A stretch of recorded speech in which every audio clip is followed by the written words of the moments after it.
Juleniz, Diabolo Kiwiko bateria jolea, eta hau da uingalduak aurten atera dugun gure lehen lan luzea, atera ginen lan labur bat dola 2 urte, kokinkeriak finizenekoa, eta beraz uingalduak da gure lehen lan luzea, behatzi kantok osatzen dute. Grabatu ginen Mungian 2020ko abenduan James Morgan teknikariarekin.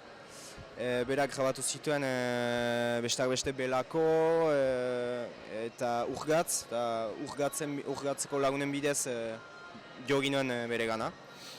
Eta pozik eman duen emaitzarekin. Nahi ginuke antolatu ez dakit bira bat edo, baina nahi gintuzke sekatu datak bereziki egoaldean aretoetan jotzeko eta baditugu areto izen batzu buruan eta bai urtahiletik udara arte nahiko ginuke aurkeztu lan hori sobera ezagutzen